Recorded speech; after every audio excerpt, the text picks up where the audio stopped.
definisi dua digital atau dunia maya.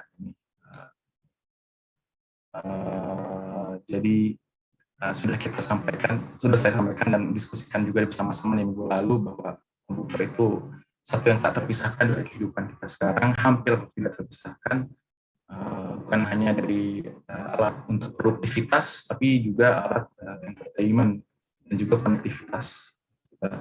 Dan dari situ muncul istilah atau dunia baru di mana kita terhubung satu sama lain melalui jaringan sistem komputasi yang terhubung dengan satu sama lain yang disebut dunia internet atau dunia maya. Di situ kita mungkin untuk terhubung dengan siapapun tanpa tergantung ruang dan waktu. Nah, walaupun sebetulnya kita sendiri yang membuat dunia tersebut. Jadi makanya istilahnya maya, sesuatu yang semu bayangan. Seolah-olah seperti dunia yang nyata, tapi secara fisik kita ada di sini.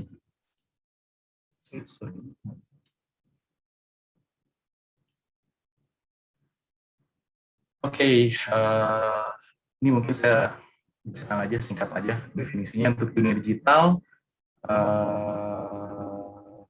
itu bisa dijadikan sebagai sumber referensi kita. Jadi zaman dulu buku jendela dunia, zaman sekarang internet jendela dunia. Jadi semua sudah terkompakkan.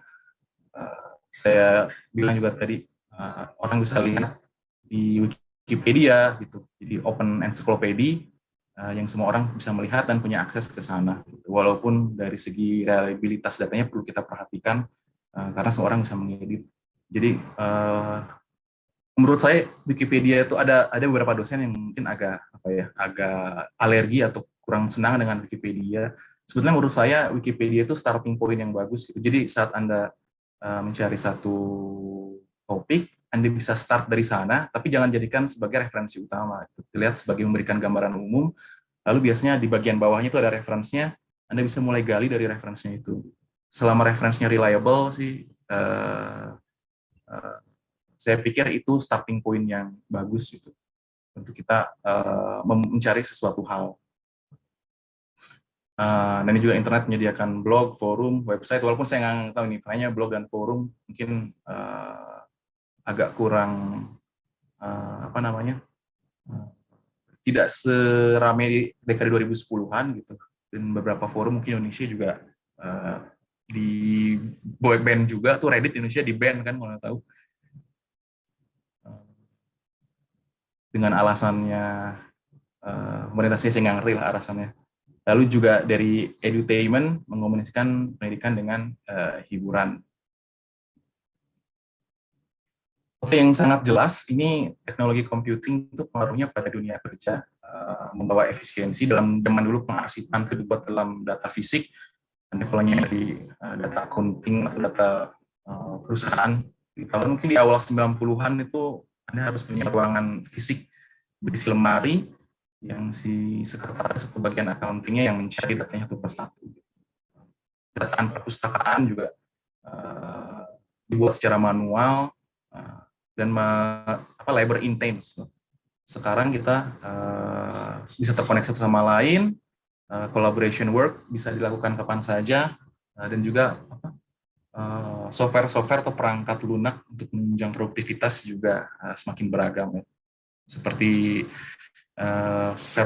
Microsoft Office yang kita gunakan sehari-hari juga itu sangat membantu dibandingkan dengan tahun 80-an di mana word processing, number processing semuanya terpisah, sekarang bisa terintegrasi satu dengan lainnya.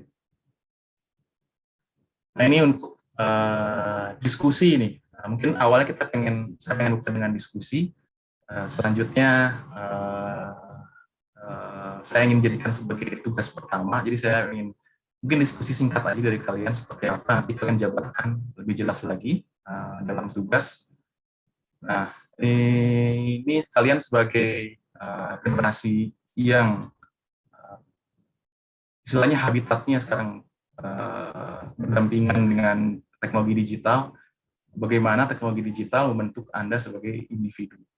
Lalu kedua, saya pikir generasi Anda sekarang Gen Z ini punya karakteristik yang berbeda dengan generasi sebelum-sebelumnya, termasuk saya misalkan Gen Y, atau orang tua Anda mungkin Gen X, atau kakek Anda baby boomer. Kira-kira karakteristik apa yang distinct atau cukup unik pada generasi Anda terkait aspek dampak teknologi digital ini? Nah, ini saya pengen mendengar dulu lah, mungkin satu dua singkat aja dari dua kalian. Ini kalau diskusinya saya mungkin volunteer dulu, kalau nggak ada yang nyaut ya udah saya panggil. Saya pengen coba, saya pengen kenalan juga sama kalian. Kemarin kan sudah ada yang mulai volunteer, satu dua, bisa sambil kenalan nih, terutama yang masih off cam. Saya Pak boleh mengajukan pendapat, Oke, berpendapat. silakan Syarif ya. Ya Pak. Jadi Ya. kalau yang saya tuh mau bandingkan itu tentang permainan para kakek dan juga permainan orang anak-anak sekarang gitu. Jadi kalau kan orang tua saya itu berasal dari desa dan sering bercerita tentang bagaimana permainan-permainan mereka di masa lalu.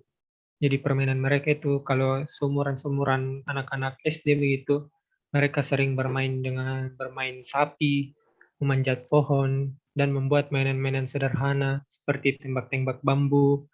Dan kalau kita bandingkan dengan permainan anak-anak sekarang itu semuanya serba digital dan semuanya itu umumnya adalah game yang ada di HP. Ya itu salah satu aspek yang saya ingin bahas, Pak. Oke, terima kasih Syarif. Walaupun sebenarnya kalau kita bandingkan juga abad 20, let's say, dengan abad 19 ya, dari aspek permainan berbeda. Mungkin saya pengen dengar yang lebih spesifik lah, lebih spesifik. Misalkan pengaruh dari teknologi digital dari aspek Anda spending habit-nya, misalkan kalau dibandingkan generasi saya itu nggak kenal yang namanya online shopping gitu. Jadi atau misalkan ngisi token game dan sebagainya. Itu dari spending habit generasi kalian dan generasi saya, misalkan gimana, itu bebas lah, itu mungkin saya ngasihin aja lah. Mungkin kalian bisa ambil topik yang spesifik yang menurut kalian menarik untuk diulik gitu, dikupas. Terima kasih Syarif. Mungkin ada satu lagi yang menyampaikan idenya, nanti bisa dielaborasikan lebih dalam lagi dalam tugasnya.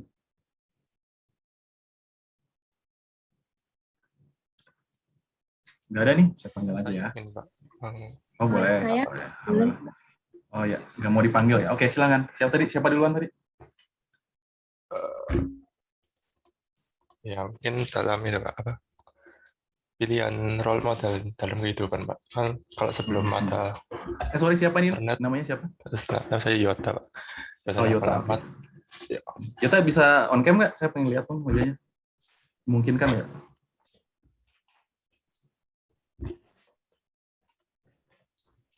Oke. Thank you. Kalau sebelum ada internet kan pilihan-pilihan role model itu nggak seluas sekarang Pak. Jadi, mungkin dari orang-orang terdekat seperti orang tua atau guru atau sahabat ya. Kalau sekarang masih udah ada YouTube Pak.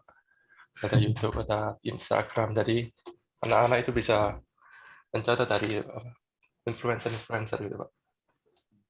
Menurut saya gitu. Role model untuk anak-anak. Dan itu bisa sesuatu yang baik dan sesuatu yang kurang baik ya sebetulnya. Jadi bisa dieksplor lebih lanjut lah di dalam laporan Anda. Tadi siapa? Isna ya? Tadi? Iya, Pak. Yuk, silakan Isna. Saya juga punya pendapat sih, Pak, untuk banyak sekali ya perbedaan antara gen-gen sebelumnya dan Gen Z, terutama kalau misal saya boleh ambil contoh dari kehidupan aja. Sekarang kalau misal kita anak-anak, mungkin kita juga itu lebih sering berkutat sama ponsel, sama laptop daripada sama lingkungan sekitar. Sekarang jarang banget anak-anak yang main bareng pun mabar pakai HP lagi. Jadi kayak interaksi antara satu orang dengan orang lain tuh sangat berkurang. Kemudian karena adanya media sosial juga, itu jadi kayak semuanya tuh lewatnya media sosial, bukan secara langsung. Apalagi, tapi itu juga ada positif dan juga negatif. Negatifnya, positifnya mungkin kita sangat terbantu sekali dengan adanya teknologi digital tersebut di masa seperti ini. Seperti itu, Pak. Menarik, insight yang menarik, Isna. Terima kasih. Saya pengen komentar juga, tapi gak apa-apa. Yang lain dulu dong, saya komentar dulu. Ayo yang lain, mungkin ada. Saya mungkin bisa, Pak. Yo, asik, seru nih. Kalau gini saya senang nih. Si Fulvian dulu tadi. Oh ya, Fulvian, silakan dulu, Fulvian. Oh iya, jadi kalau yang diceritain orang tua saya tuh dulu kalau misalnya lagi belajar itu semua cuma ngambil dari yang ada di buku doang. Jadi ngikutin apa yang ada di buku. Tapi kalau sekarang bisa nyari-nyari di internet juga. Jadi mungkin ada informasi-informasi yang baru update atau gimana, bisa langsung cari di internet dan kita langsung tahu gitu kan. Tapi kalau di buku itu kadang ada infonya yang kurang update gitu, Pak. Oke, terima kasih Fulvian. Nanti silakan dikembangkan lagi ya si insight Anda. Ini menarik. Tadi siapa? Danis ya? Iya, Pak. Yuk, silakan Danis. Untuk yang pertama kan Pak, bagaimana teknologi digital untuk sebagai individu. Menurut saya kan Pak, sekarang anak-anak kan mayoritas itu interaksinya melalui handphone kan, melalui media sosial. Jadi teknologi digital ini dapat membentuk sebagai individu, itu jadi anak itu akan terpengaruh dengan apa yang dilihatnya di media sosial, Pak. Jadi mereka akan dulu kan anak-anak kayak di usia saya kan masih melihat lingkungan sekitar, jadi saya lihat hal yang buruk itu kan dengan mata saya itu di lingkungan saya, jadi orang tua dapat mengawasi secara langsung kan Pak. Tapi kalau sekarang orang tua juga tidak bisa mengawasi anaknya terlalu ketat lagi gitu Pak, karena tentang ponsel ini, karena internet itu kan sangat luas dan kadang kita nggak tahu apa yang dieksplor oleh anak, jadi itu bisa bentuk individu seorang anak Pak. Baru yang kedua, karakteristik. Mungkin kalau zaman dulu itu kita ngomong tentang pengumuman SBMPTN ya Pak. Dulu mungkin saya lupa apa namanya. Dulu itu pengumuman SBMPTN kan di koran gitu Pak. Jadi kan kita harus nunggu dulu di koran. Sedangkan sekarang kan semua serba digital. Jadi kayak langsung masukin nomor ujian, masukin tanggal lahir, tap keluar hasil gitu. Mungkin itu sih Pak pendapat dari saya. Terima kasih Pak. Terima kasih. Dan coba saya pengen dengar lagi mungkin dua lagi lah sebelum kita maju. Saya boleh Pak. Oke, silakan. Siapa? Gibran ya? Iya.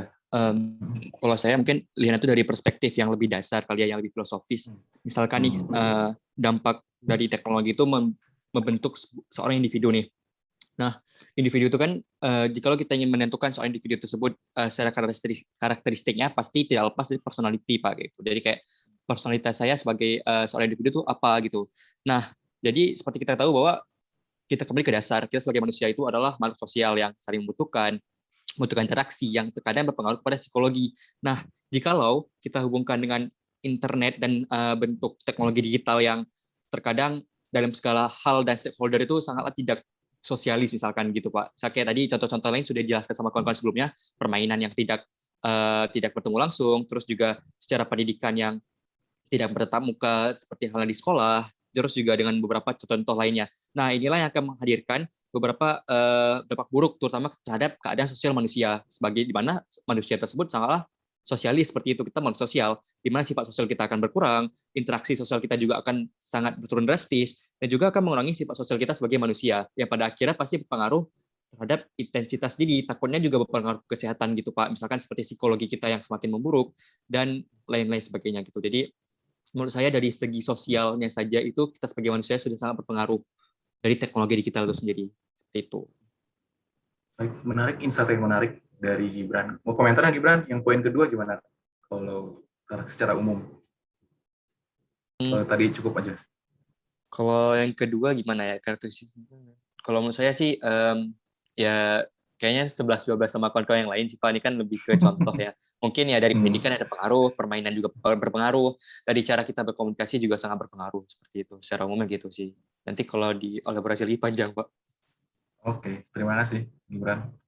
Oke, satu lagi deh. Saya pengen dengar kalian nih anak-anak ITB yang katanya pinter-pinter. Nggak ada nih? Saya coba Pak. Yuk, silakan. Siapa tadi? Revan Pak. Oh, Revan, oke, silakan Revan. Kalau saya mungkin membahasnya dampaknya dalam dampak fisik ya Pak, ke fisik ke kesehatan. Jadi kalau eh, yang Gen Z Recording in Gen Z progress. generasi sekarang itu menurut saya kan karena dia permainannya terbatas pada permainan online atau game gitu Pak. Jadi mungkin dia aktivitas di luar rumahnya itu kan mungkin lebih sedikit. Jadi Gen Z ini banyak anak-anak yang mengalami obesitas pada usia muda masih. Terus juga kalau saya lihat Pak, dibandingkan zaman dulu, kalau kata orang tua saya, banyak anak-anak sekarang tuh yang balita, bayi di bawah 5 tahun, yang bahkan sudah memakai kacamata Pak, karena sudah terpapar dari layar radiasi TV atau HP atau komputer dari usia mungkin 2 tahun, 3 tahun. Makanya mungkin perbedaan dari kesehatannya seperti itu Pak, kalau menurut saya. Oke, itu aja Revan? Iya Pak. Oke, terima kasih. Ini insight yang menarik. Jadi beberapa masih ada yang mengupas agak lebih dalam dari aspek yang lumayan fundamental. Ada juga yang mungkin spesifik mengambil aspek tertentu, misalkan dari sarana belajar, permainan lain sebagainya. Nanti mungkin saya ingin kalian cerita lebih dalam lagi, kira-kira dari kedua pertanyaan tersebut, misalkan dari contoh-contoh yang sudah teman-teman kalian sampaikan, dielaborasi lagi, dianalisis lagi lebih mendalam, kira-kira apa-apa saja poin-poin yang penting dan bisa saya sampaikan. Saya pengen melihat pendapat Anda, bagaimana Anda mencari referensi dan sebagainya. Nggak usah banyak-banyak, kalau mungkin cukup 1 atau 2 halaman saja. Nanti untuk linknya saya siapkan segera ya. Kalau nggak di MST mungkin di EduNext, jadi saya coba buat. Jadi untuk saat ini tugasnya 2 pertanyaan ini, silakan kalian elaborasikan lagi dalam 1 atau 2 halaman A4 aja. Itu aja mungkin ya untuk tugas dan diskusinya. Cukup jelas ya pertanyaan ya terkait ini. Untuk deadline dan lainnya mungkin saya akan informasikan segera di EduNext atau di MST. Ini mungkin untuk minggu inilah, jadi saya minta waktu paling lambat di akhir minggu ini, paling lambat di hari Jumat atau hari Kamis untuk dikumpulkan. Oke, terima kasih tadi untuk yang sudah memberikan pendapat. Sesuai kalau nggak sebut semua namanya tadi, ada Isna, Gibran, Jota, Revan, Syarif. Lagi saya sambil pengen kenalan juga nih sama Anda. Jadi siapa nih yang belum saya sebut, siapa? Danis ya, Danis. Udah semua? Udah sebut semua? Oke, kita bisa lanjut materi ini. Ini untuk section berikutnya, kita akan mengupas secara ringkas saja dampak teknologi computing pada kehidupan sehari-hari dalam aspek sosial, politik, hukum seperti ini, TIPO dan ekonomi, lingkungan kesehatan. Lalu kedua, ini isu yang penting, tapi mungkin kita agak kurang aware, hak atas kekayaan intelektual, dan ketiga, cyber security. Oke, jadi pemanfaatan teknologi informasi atau sistem komputasi tidak tanpa risiko ya. Ada hal-hal, ada good benefit atau ada juga disadvantages atau risiko yang mungkin bisa kita dapatkan dari penggunaan atau perkembangan dunia digital ini. Yang pertama, ini agak normatif sebetulnya, ancaman terhadap norma dan etika, walaupun sebetulnya norma dan etika itu sesuatu yang menurut saya terus berubah ya. Jadi norma dan etika di abad 17-18 mungkin berbeda dengan abad 20. Jadi saya pikir bukan ancaman bahasnya, tapi lebih ke evolusi atau gimana penyikapan kita terhadap perubahan zaman itu sendiri. Yang kedua, ini nyata dan mengerikan sebetulnya kalau kita aware ancaman terhadap privasi pribadi kita atau data diri kita.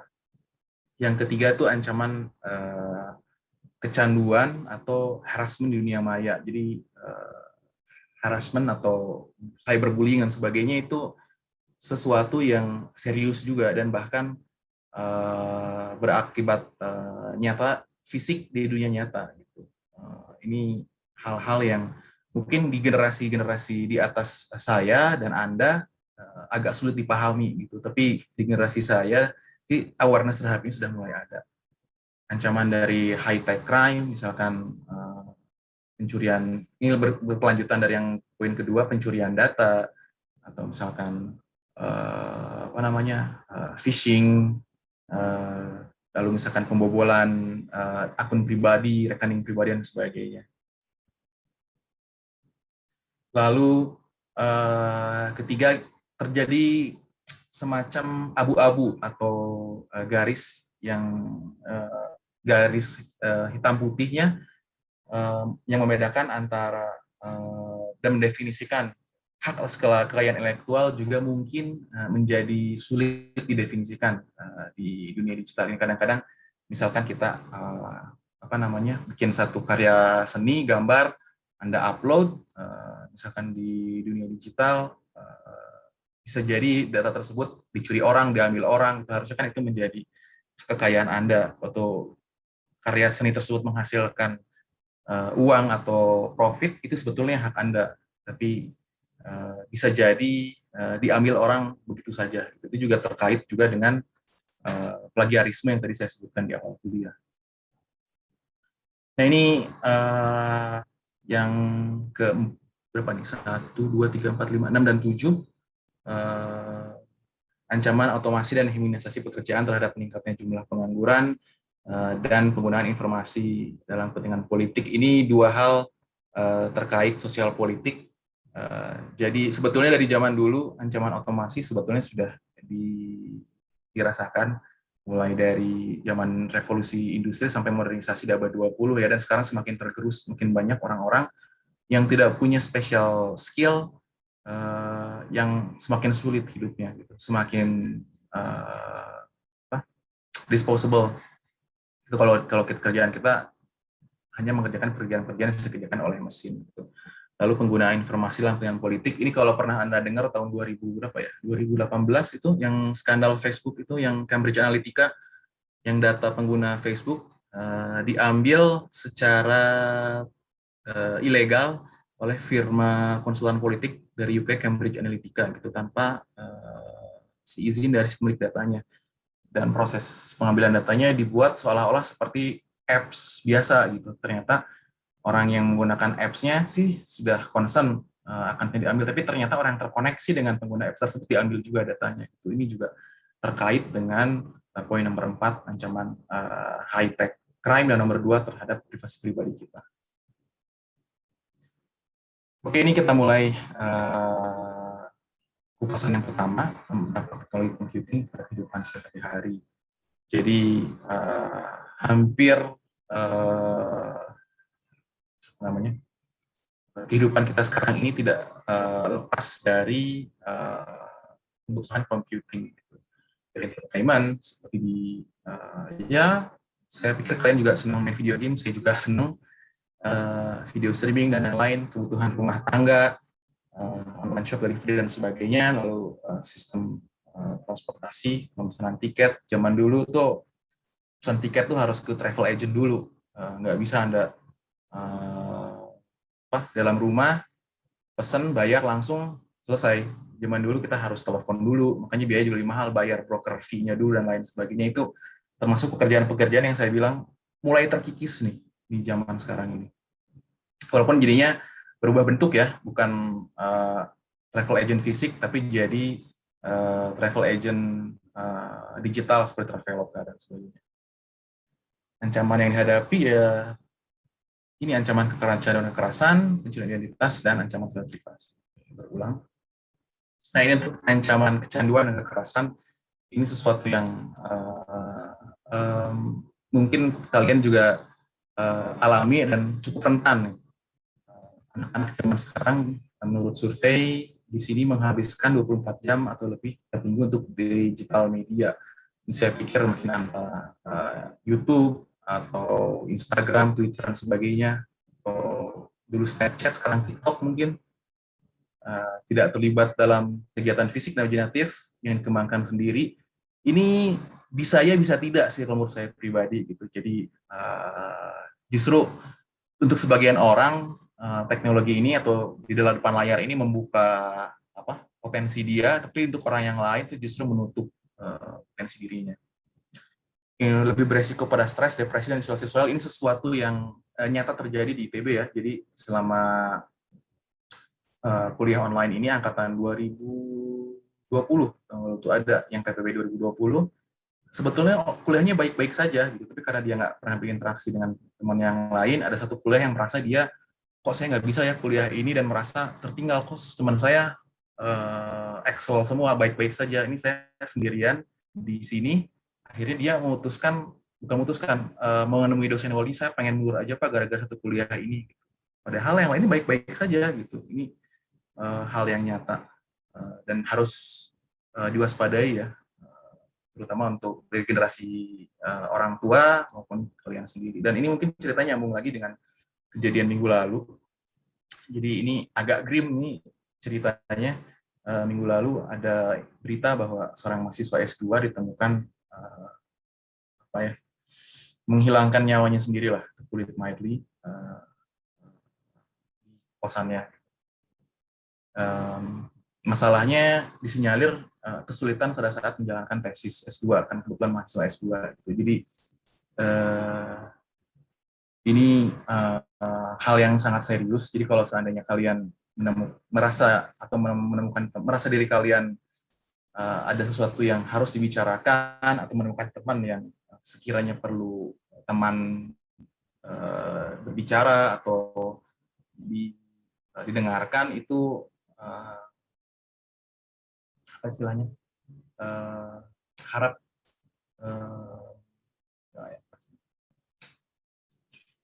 menjadi perhatian khusus gitu, maksudnya menjadi perhatian khusus bagi kita semua. Saya juga sangat menyadari betapa sensitifnya isu ini, tapi juga ini sesuatu yang nyata dan ada di sekitar kita. Jadi kalau kalian merasa kesulitan, bingung, carilah seorang yang bisa kalian ajak bicara. Dan apabila kalian sebagai orang yang dipercaya oleh teman kalian, ya makanya gunakanlah kepercayaan tersebut sebaik mungkin untuk membantu dirinya. Jangan-jangan Anda dengan mendengarkan cerita ini bisa mengubah kondisi seseorang, bisa mencegah rencana suicidal thought dari teman kalian. Ya oke. Itu mungkin sedikit aja. Ini agak grim tapi ya mungkin perlu disampaikan ya supaya kita sama-sama aware. Dan dari aspek neurokognitif ini bahkan ditemukan bukti-bukti ternyata interaksi sosial semua di dunia maya dan juga interaksi di dalam dunia dengan sistem komputasi, dunia digital ini ternyata berpengaruh pada sikap rencana otak bekerja. Jadi kecenderungannya konon katanya di generasi kalian itu dibandingkan generasi sebelumnya itu lebih lebih fokus, tapi tidak bisa menemukan hal yang general. Jadi kalau misalkan zaman dulu generasi sebelumnya mungkin dia generalis, bisa menghimpun informasi, lalu memformulasikan menjadi satu konklusi, tapi kecenderungannya katanya di generasi kalian tuh hal itu sudah dilakukan, tapi kalian punya kelebihan untuk mencari informasi. Dalam hal pencarian informasi, satu hal yang spesifik tuh kalian tuh lebih baik dibandingkan generasi sebelumnya. Fokus mencari itu A, dapat di A, tapi mengkonektivitas dengan yang lain itu yang agak katanya kesulitan. Saya nggak tahu sih. Mudah-mudahan di kelas ini tidak terjadi ya. Jadi kalian excel di hal focusing informasi dan juga excel di hal connecting informasi menjadi sebuah konklusi yang utuh. Ini juga beberapa online gamers katanya bisa menghabiskan 48 jam per minggunya, bahkan menghabiskan waktu tidurnya. Ini di Korea kalau nggak salah, sampai ada yang meninggal tuh kan, sampai dia nggak makan, nggak tidur gitu. Ini masalah yang muncul dari tahun ke tahun di ITB. Ya mudah-mudahan di kelas ini aman ya lah. Ini normatif juga ya sebetulnya, menghindari kecanduan kekerasan. Lagi-lagi kita kembali ke individu masing-masing dan juga di lingkungan kita masing-masing. Yang pertama, kurangnya waktu depan komputer atau smartphone. Walaupun pertanyaannya, is this possible in current pandemic? Sekarang kita nggak bisa terpisahkan dari si smartphone dan komputer. Untuk orang tua sih, ya ini mungkin belum relevan untuk kalian. Misalkan kalian punya adik yang masih di bawah umur, harus menggunakan parenting control, parenting filter, berbanyak kegiatan fisik. Ini sebenarnya kalau saya sendiri juga malas nih, juga mengasih saran tapi juga malas. Kegiatan fisik kalau zaman sekarang. Bergaul dengan teman fisik ini lagi-lagi moderasi sih.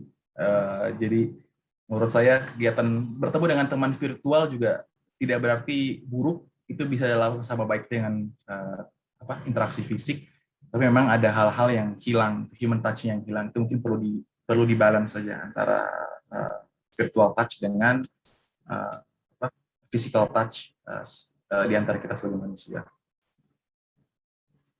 Oke, ini normatif saja. Yang kedua ini tentang personal data. Ini zaman sebelumnya mungkin sesuatu yang tidak terpikirkan sama sekali, yang namanya theft identity, mencuri identitas. Ini suatu isu yang sangat kompleks dan juga berbahaya. Tapi sayangnya mungkin di Indonesia sebagian besar orang belum aware terhadap hal ini. Kita sembarangan mencantumkan informasi kita di dunia nyata, orang bisa mengambil dan menggunakan data tersebut.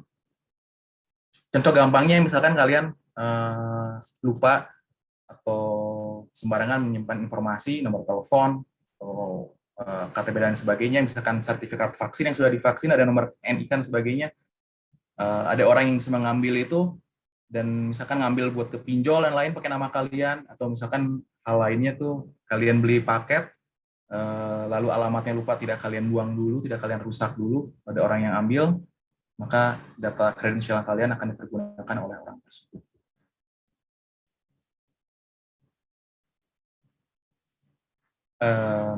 Ini atau nih, mungkin saya juga saya punya capability untuk ngajarin kalian ini, karena saya pikir kalian sudah cukup, seharusnya sebagian besar dari kalian sudah cukup high tech untuk melindungi data diri kalian, misalkan transaksi online, kartu kredit atau PayPal, hati-hati,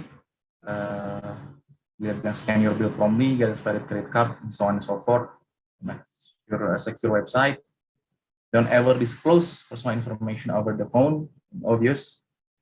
Handle email with care dan put your social security numbers on your check. Ini mungkin kalau di kita bukan social security, NIK kali ya, NIK dan lain sebagainya. Share sensitive mail before you recycle it. Ini contohnya kalau kalian ada paket, daftar nama kalian, alamat kalian buang dulu. Keep your wallet in. Ya maksudnya mungkin jangan nyimpan terlalu banyak informasi di dalam dompet kalian, kalau hilang punyam juga.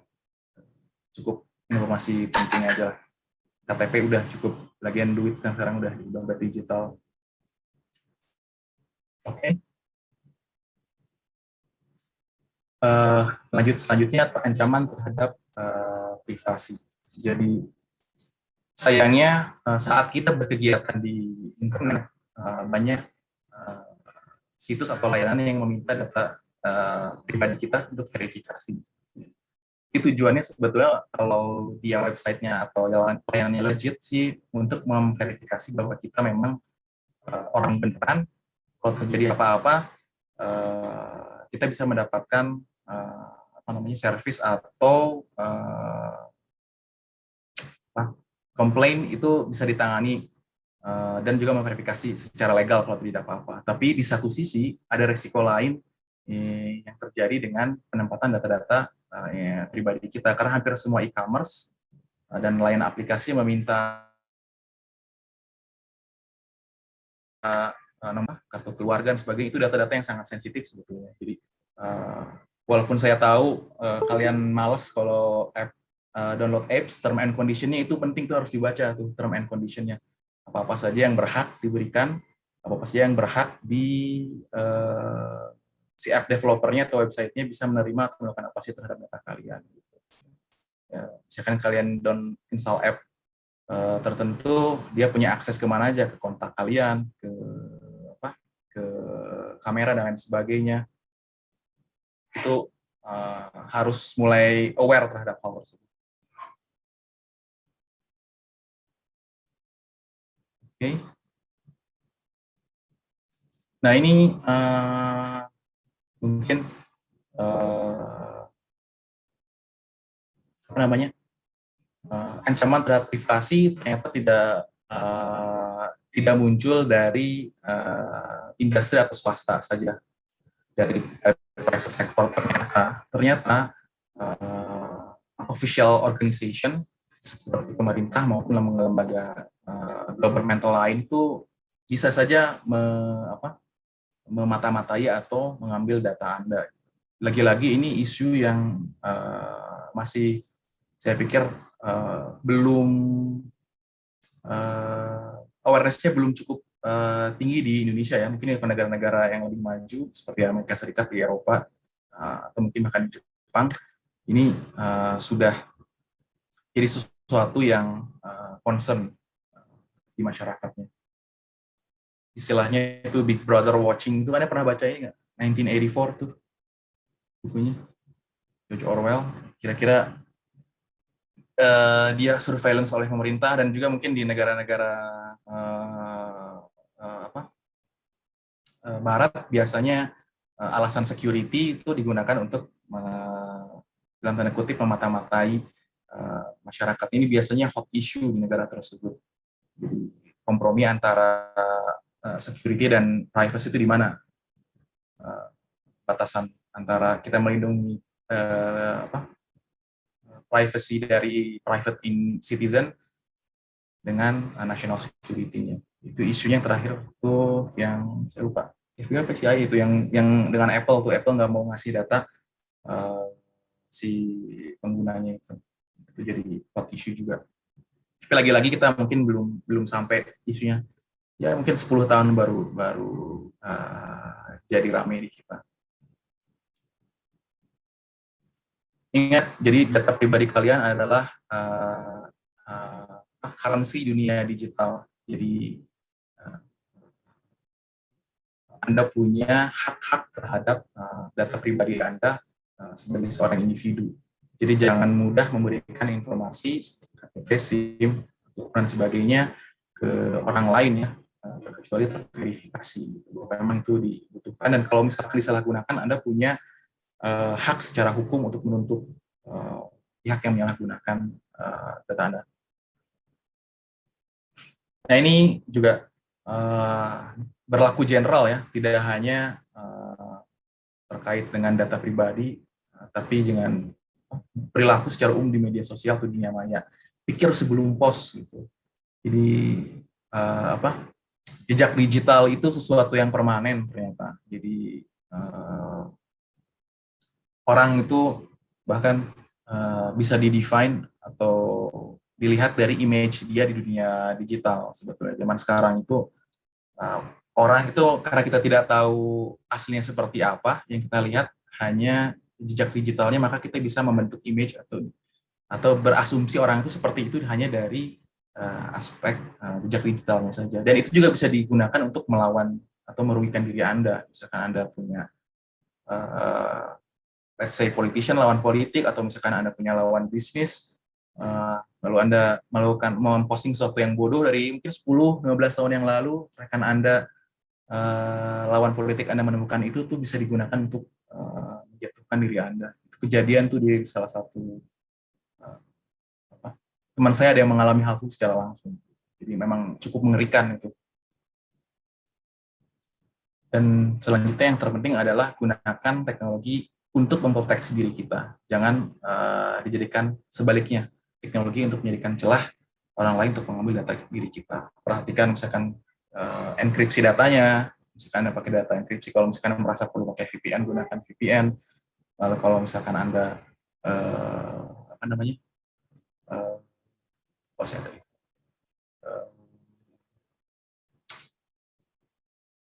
menggunakan password yang berbeda untuk setiap akun.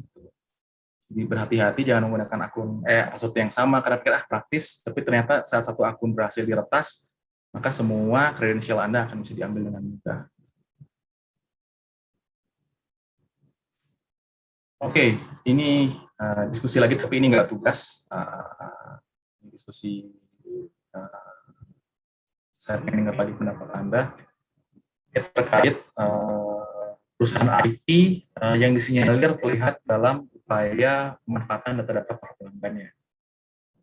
Bagaimana menurut Anda, dan apakah ini membuat Anda takut menggunakan teknologi cloud? Jika ya, kenapa? Jika tidak, kenapa? Mau coba berpendapat, Pak? Yuk, silakan.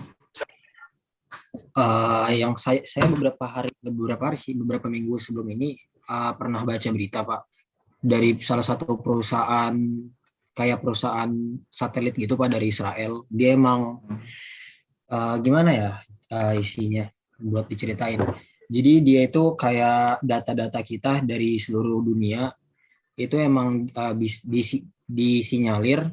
Beberapa ahli berpendapat data-data kita itu terekam, Pak. Tapi dari perusahaan itu ngebantah. Jadi data-data kita tuh yang keterekam tuh nggak semua data-data. Tapi beberapa ahli itu bilang hampir semua data-data. Dan banyak negara-negara yang memakai perusahaan itu. Salah satunya dari yang saya tahu dari Badan Intelijen kita, rupanya salah satu pimpinannya juga bilang kita pakai negara kita pakai perusahaan itu, Pak. Jadi kalau pemanfaatan data-data dari para pelanggannya, menurut saya itu betul sih, Pak.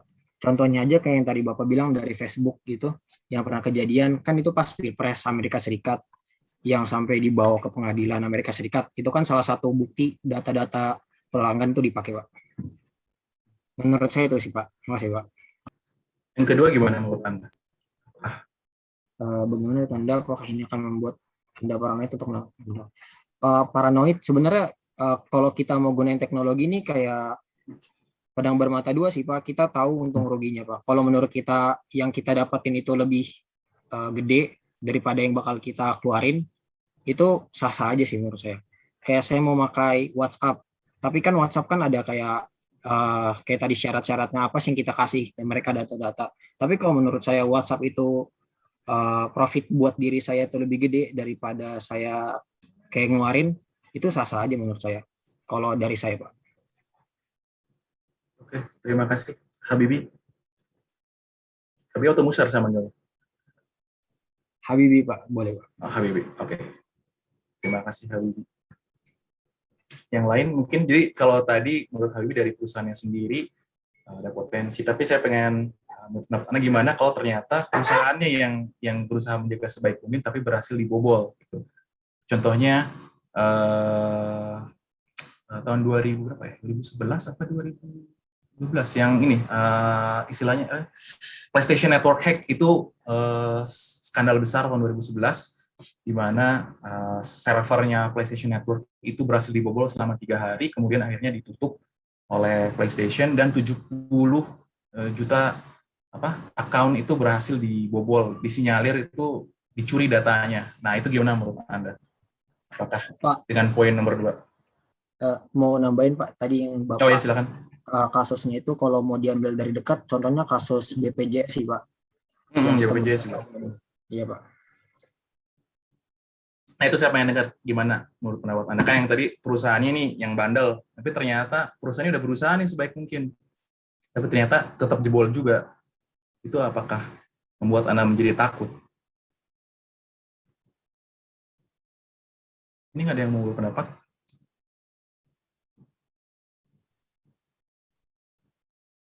Ini coba saya panggil deh.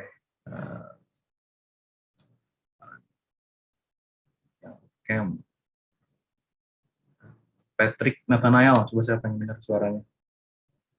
Ya, Pak. Yuk.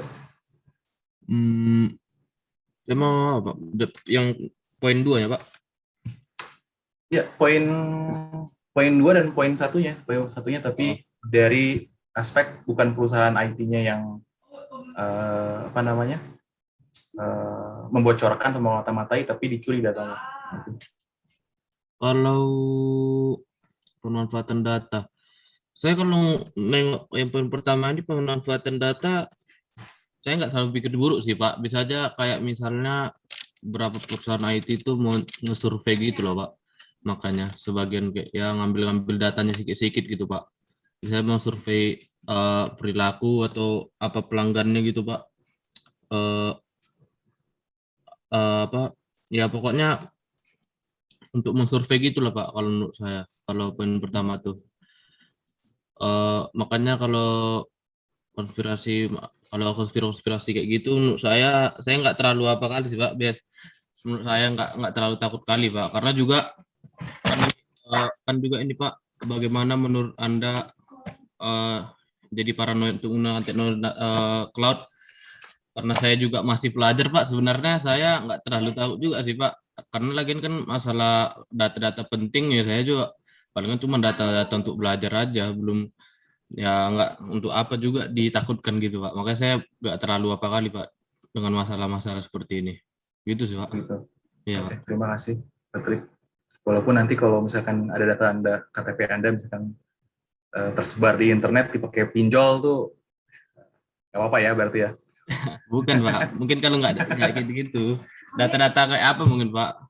Ini kan maksudnya di sini kan poin Bapak kayak perusahaan-perusahaan IT kan Pak yang mencuri kan Pak. Bukan kalau untuk kayak data-data apa, maksudnya kan yang saya maksud ini kayak data-data sekolah gitu Pak, pelajaran apa gitu kan nggak, yang ngapain juga perusahaan IT nyuri data sekolah gitu Pak, untuk apa, untuk pelajaran gitu mas saya Pak. Kalau KTP nggak mungkin lah saya upload di cloud Pak.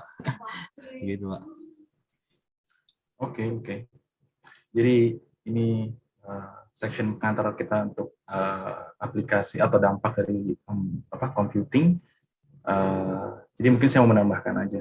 Jadi kalau kalian ada yang pernah dengar nama Edward Snowden nggak? Pernah Pak. Kenapa? Iya Pak. Jadi kalau ada yang WikiLeaks. Ya, WikiLeaks ya. Jadi sekarang dia hidup di pengasingan di Rusia, karena negaranya dia dianggap sebagai pengkhianat, karena dia membeberkan informasi bahwa ternyata negaranya sendiri memata-matai warga negaranya sendiri dan warga negara asing. Jadi kalau ada yang pernah lihat interviewnya atau kalian pernah baca bukunya tuh, si Edward Snowden sebetulnya apa ya Pak? Dia tuh yang membuat saya agak wow pada saat membaca buku itu, ternyata dia bilang pas saat dia jadi analis si NSA di Hawaii, dia itu bisa mengakses komputer pribadi dari berbagai orang. Salah satu yang diakses itu adalah seorang engineer bukan warga negara Amerika, ternyata warga negara Indonesia dia. Si engineer yang dia curi datanya itu, yang dia lihat, yang dia intip dari NSA itu. Jadi pada saat yang membuat dia memutuskan untuk bertobat lah istilahnya, wah saya nggak bisa nih mengerjakan pekerjaan ini lagi. Pada saat dia melihat si webcamnya itu ternyata terkoneksi dengan webcamnya, yang muncul di webcamnya itu foto si anak dari orang yang dia sedang intip itu. Jadi dia ngerasa bahwa anak yang menatap dirinya, dia merasa bahwa saya ini sedang mencuri kehidupan seseorang gitu. Itu yang membuat dia membocorkan segalanya ke WikiLeaks dan akhirnya berusaha kabur, walaupun akhirnya dia terperangkap di Rusia sekarang. Jadi ini aja intermezzo aja gitu, bahwa ternyata private security, data security sesuatu yang sangat dekat dengan kita ya. Kita pikir dulu ini jauh nih, ini cuma terjadi di negara maju, ternyata itu orang Indonesia si korbannya si Snowden itu. Tapi pesannya dari Snowden itu, walaupun potensi itu ada, tapi jangan membuat kita takut untuk beraktivitas di dunia digital. Justru kita harus menunjukkan bahwa kita aware dengan itu semua, kita menggunakan seperti biasa, seperti sehari-hari pada umumnya, tapi kita harus concern dengan si data diri kita atau keamanan diri kita, misalkan membuat password yang unik, menggunakan enkripsi data dan sebagainya. Oke, itu mungkin kira-kira untuk 1 jam di kuliah ini. Jadi kita lebih banyak ngobrol aja ya sampai nanti pertemuan tentang programnya sendiri. Nah, untuk programnya sendiri sayangnya tim dosen di FTMD masih belum sepakat nih untuk penggunaan MATLAB dan Python-nya. Belum ada diskusi lagi. Jadi yang pengen pakai MATLAB masih kekeh pakai MATLAB, dan yang pakai Python juga kekeh pakai Python nih. Jadi belum ketemu jalan tengahnya. Ya mudah-mudahan nanti dalam waktu dekat sudah jelas. Atau mungkin ya jadinya dari tim stay koordinator mengakomodasi keduanya, yang MATLAB dengan MATLAB, yang Python dengan Python. Tunggu dalam 2 minggu ke depan. Oke, itu aja mungkin. Ada ini terakhir penutup sebelum saya akhiri kuliah hari ini. Mau tanya soal absensi, Pak. Oh ya, absensi silakan. Kalau yang